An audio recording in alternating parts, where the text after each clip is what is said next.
If you don't see you're epic just by being you, then you're missing the point. You're missing the truth, the very obvious truth of your existence. So, can you reach for the thought that believes, that knows, that sees, that observes? Again, thought is way more than just a word in the mind. It's an entire observation. It's an entire point of view. It's an entire reality in and of itself. It's an angle. It's a complete existence. So can you feel amazing in whatever way that resonates for you, in whatever way that feels easiest and most profound for you? Can you tap into that thought? Cool. Can you do it again? Can you choose another thought that is similarly awesome, but slightly different angle? Can you choose another thought that also sees yourself as epic and amazing, but from a slightly different angle yet again, for another reason perhaps? What other reasons are there? What other ways of seeing yourself are there that allow you to be seen and known as complete epicness? Creation in a body, infinity embodied. And not even really that, just on the expressionate level. But still, that's pretty epic. Can you see that? Good. Can you see this once a minute for 10 seconds a minute, 2 hours in a row? Can you, over the next week, can you set aside 2 hours in your schedule where you don't feel too occupied with other things that take up too much mind space? And for 10 seconds per minute, can you pick the thought that feels best to you? For 2 hours straight, that means 120 times, 10 seconds. Once every minute. Set a timer if you want to, that goes off every minute. I have not had the time today to create that application, but maybe we can create one pretty soon. But something along those lines, where you actually set aside time to give yourself 2 hours to discover the fact that you can master your frequency. Very simply. Simply by picking a thought, picking a thought, picking a thought, picking a thought, picking a thought. As soon as you realize and recognize and notice and become aware of and observe and experience the fact that you can choose your thoughts, and by thoughts again I mean your vibration, who you are in that moment, who you exude yourself as, what you impose upon the presence energy that's available to you as consciousness. The more you recognize that, the more you acknowledge that, the more you choose that, the less likely or able, I should say, you are to feel like a victim, to feel like a questioner, to feel like a seeker. How can you feel like a seeker when you know that it's up to you what you want to experience? You're always seeking a feeling. You're always seeking a state of realization. If you realize you can activate that state of realization, why would you be seeking? Why create spirituality? I hope that by the time I die, spirituality dies with me on this planet. So depending on how well you do, I'll either die very young or I'll die very old. Either way, I'm not leaving until that job is done. So catch on. Notice that you create your reality because you can and you want to. That's why you're here. So can you make this commitment to yourself right now that you, in the next week, over the next week, before the next meeting, can set aside 2 hours on a single day. It doesn't have to be every day, just one day, just one segment is enough. Of course you can repeat it to whatever extent, or you can do it for 10 minutes whenever it feels good, or you can just do it sporadically throughout the day. Perfect, excellent. But at least I want you to do this 2-hour challenge for yourself, if it resonates, if it excites you, if it feels potent and powerful. And when you do that, again, you'll see, experientially, you start to feel a shift in identity from victim, and you don't even know you're victim until you see that you're a creator. So you'll start to actually feel how much you are the chooser of your reality, and all this victimization that you weren't even aware of starts to disappear. And there's way more victimization that you're not aware of after those 2 hours, but that's the next stage, that's the next level. But at least for now, a large portion of your unconscious feeling victimized by creation, being victimized by that which is actually your slave energy, which is actually at your disposal, which is actually put in place for you to utilize and choose and put a frequency into so that it starts shaping a pattern. Have you seen those videos where the water starts to make certain patterns when a certain sound vibration is imposed upon it? Or certain substances, doesn't even have to be water, but certain substances start to take shape, or like sand on a table starts to take shape in a particular beautiful pattern, depending on what sound vibrations are imposed upon it, right? The vehicle or the system that creates the sound vibrations equals consciousness. The sound vibrations equal your thoughts. And the substance that takes shape equals the presence energy that you perceive and experience yourself through every day. So, for 2 hours straight, doesn't mean you can't go about your day as long as you take 10 seconds out of every minute without fail. Don't judge yourself if you miss a minute, but have the intention be to not make concessions on this. Pick the thought that feels best and feel it for 10 seconds straight. And then let it go, let it slip, let it slide.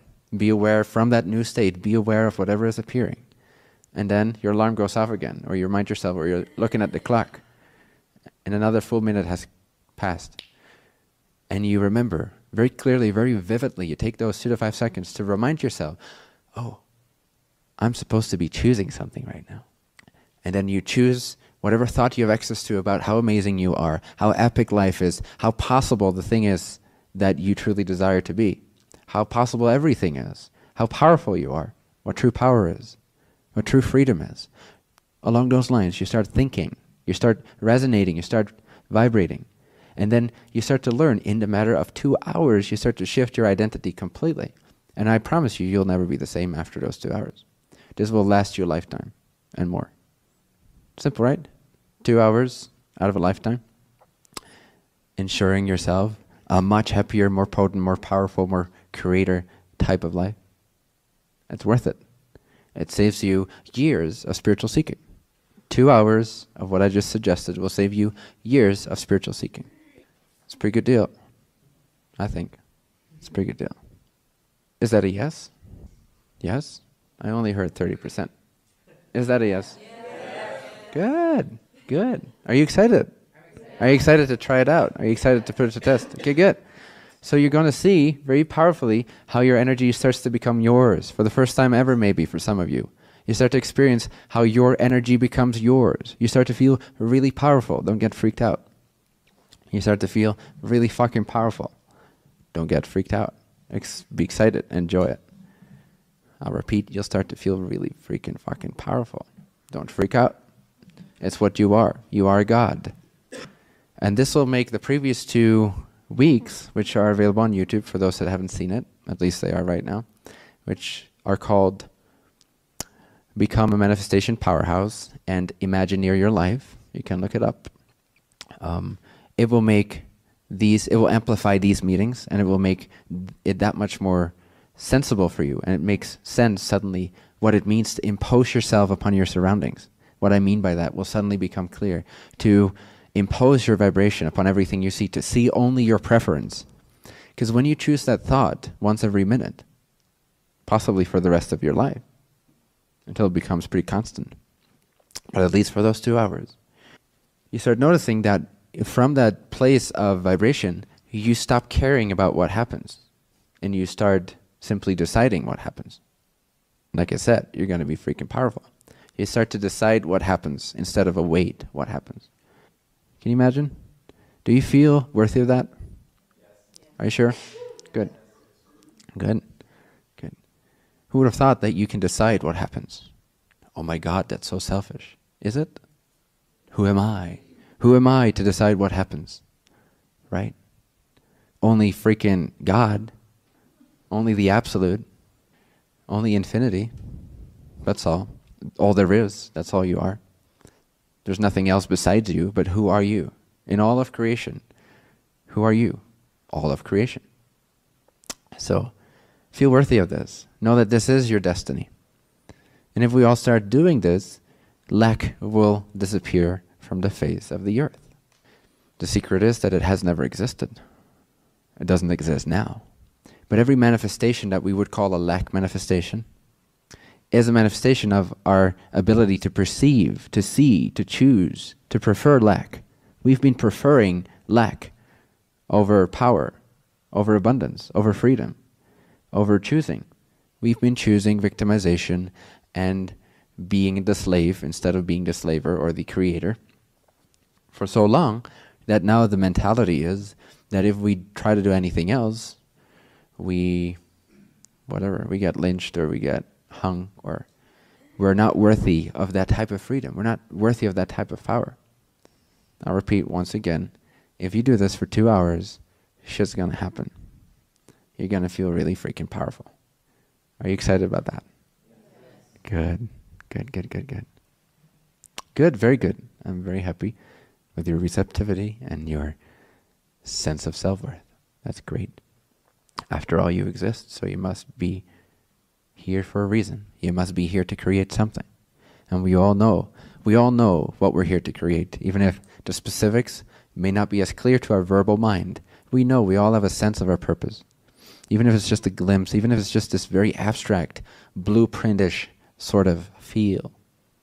We all know that we're here for some reason, for some type of expression. This will amplify, this will speed up. And that which you cannot perceive of yet as your purpose will be yours and will be achieved within a matter of months, and then the next thing occurs.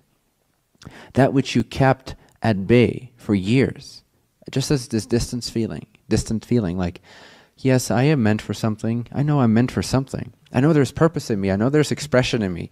I know I'm creative somehow. But I'll figure it out like one day before I die, something along those lines. Or when I get really sick and I'm forced to look at it, I'll realize it then. That thing that you've always felt to be distant, to be in the future, suddenly it's going to creep up on you real fast if you start making the shift from being a victim, a beggar, to being a creator, a god. And then when it creeps up on you so fast, because literally what you're doing is you're creeping up on it, you're speeding up along the line of your blueprint, the line of your theme, the timeline, quote unquote, of your theme, of your expression itself, then suddenly that thing which was already present in your consciousness as this vague future sense has now been surpassed. And so another sense of purpose has to arrive, has to be infused into this life. In a sense, consciousness realizes, higher consciousness realizes the state of our planet, the state of our belief systems, so it's been conservative. It's like, well, okay, let me just place this much purpose in this single life, this much of a theme of exploration into this life. Because chances are that, this being gets a little astray with all the beliefs that are present and all the energetic imprints that it gets from parents and friends and society. And it's susceptible because that's part of the game of this third density physical reality experience that we choose. But when you step up to the plate, to the game, and you actually own that portion of your theme, of your expression, of your purpose, and you master it and you not transcend it, but exceed it in a sense, because you fulfilled it, then suddenly your higher self gets really excited. And it infuses so much more purpose into that same lifespan that it didn't expect you to even fulfill. But now your life starts to accelerate. Now your theme starts to expand. Now these things start to manifest for you and appear to you, and these experiences that you want to learn from start to, again, accelerate. You start to speed up, literally speed up, because everything is vibration. If you speed up your vibration, your life will speed up. The speed with which you learn your lessons will speed up. The speed with which you expand yourself and become more of your true higher self here in a physical crystallized expression, that version of that will speed up.